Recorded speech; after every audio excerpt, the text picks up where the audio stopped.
فاسألوا أهل الذكر إن كنتم لا تعلمون.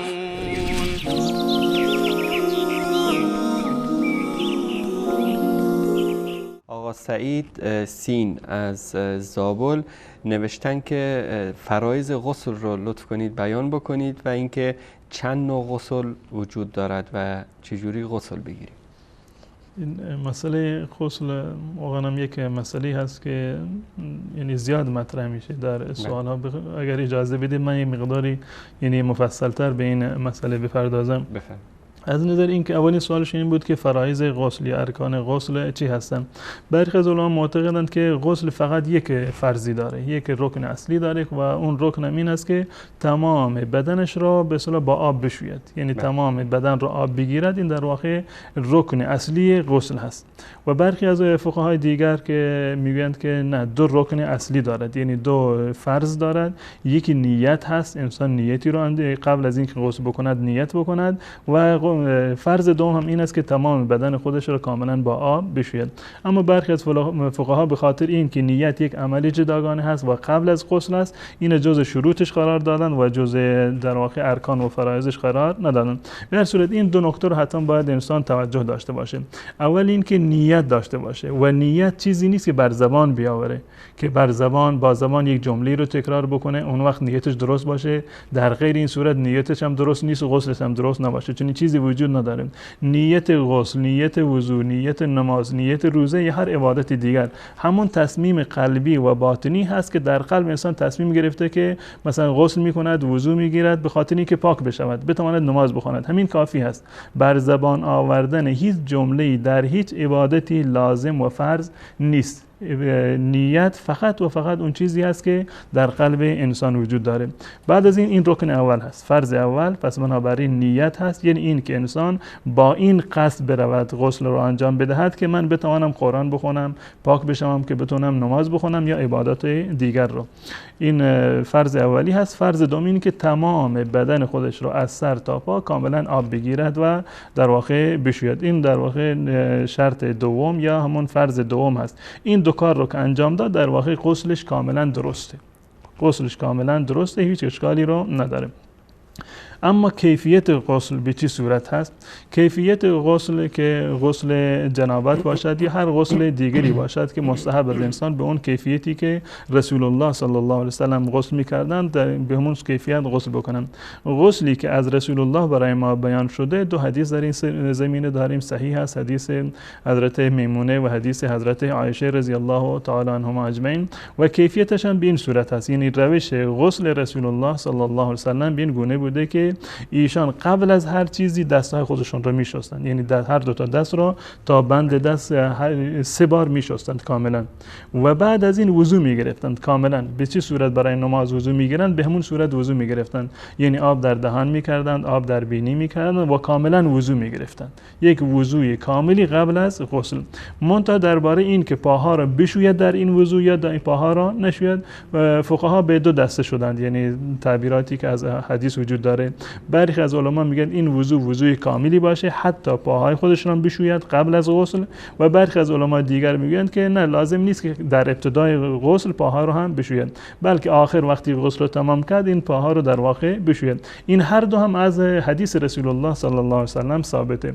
و راهش اینه که اگر واقعا مثل امروزه هست که مثلا در حمام غسل میکند و در جایی نیست که آب زیر پایش جمع میشود و این آب مستعمل در واقع جمع بشه، در ابتدا وضوش رو کامل بگیرد، حتی پاهای خودش رو بشوید.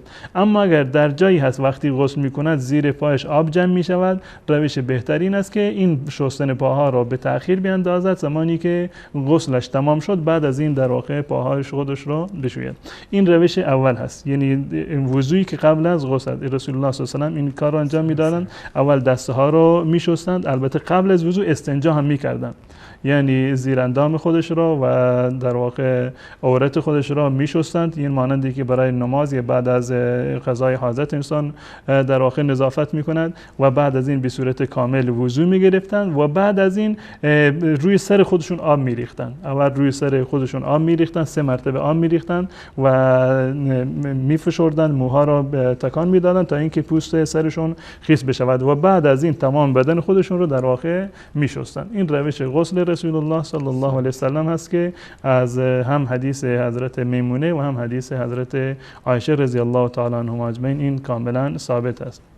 اما چند نوع غسل وجود داریم. در واقع غسل فقط یک نوعی هست، یعنی کیفیت غسل اگر این حساب بکنیم، البته علما یعنی فقها اینو تقسیم کردن به یک غسل مجزئ و غسلی که غسل کامل هست. غسل کامل همینه که من خدمت شما عرض کردم به این صورت باشه. یکی گاه وقتی این است که انسان شاید قبل از غسلش اصلا وضو نگیرد. این وضو گرفتن قبل از غسل لازم نیست. اگر کسی غسلش فقط این باشه که زیر دوش برود و تمام بدن خودش رو کاملا آب بگیرد، این غسلش کافی هست.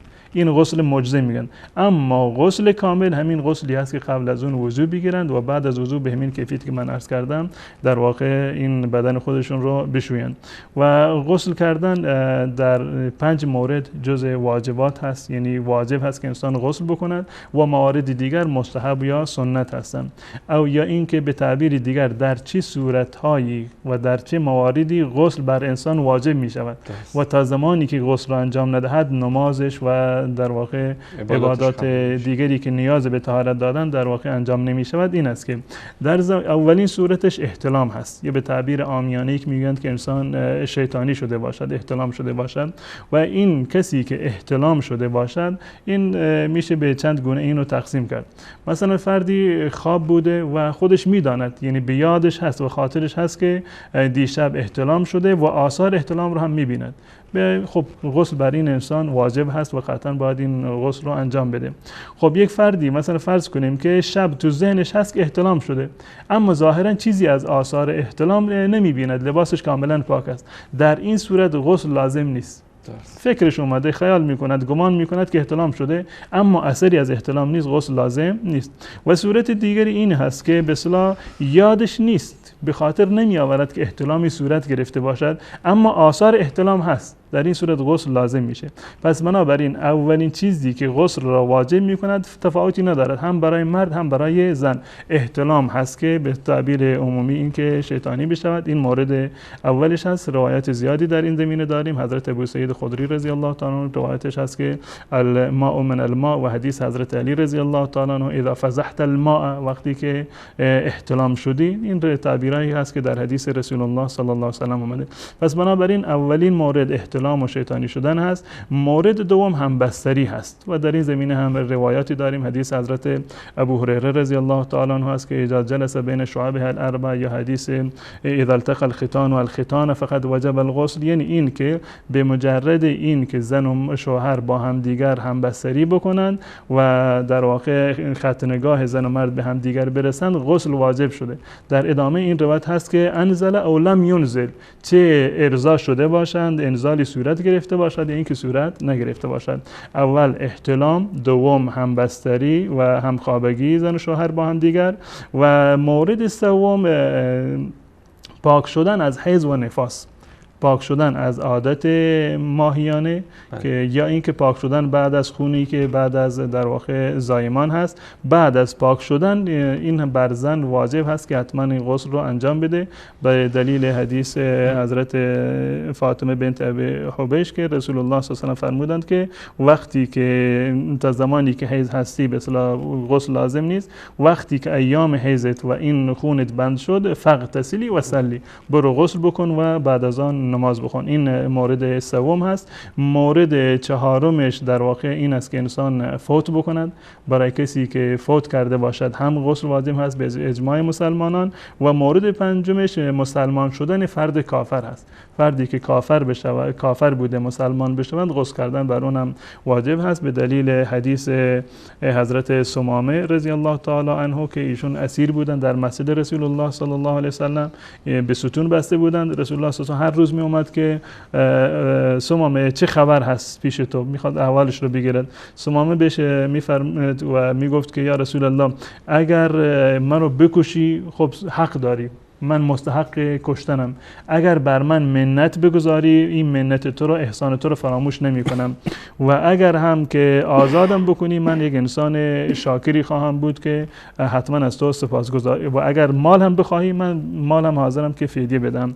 مردم این اصحاب همیشه سعی می‌کردند که چون که یک مشکل داشتن از نظر مادی، دوست داشتند که رسول الله صلی الله علیه و آله فدیه رو بگیره و آزادش بکنه تا اینکه کمکی بشه برای مسلمانان. یک روز دیگر اومد رسول الله صلی الله علیه و آله آزادش کرد و مسلمان شد ثمامه و بعد از این بهش دستور داد که برو در باغ ابو طلحه غسل بکن. این حدیث دلیل بر این است که کسی که کافری که مسلمان میشد غسل بر اون لازم میشه. پس بنابراین مواردی که غسل واجب میشه 5 مورد هستن: احتلام، دوم همبستری، سوم پاک شدن از خون حیض، قاعدگی و در واقع نفاس، چهارم مرگ بعد از که انسان فوت بکند و پنجم هم مسلمان شدن کافر.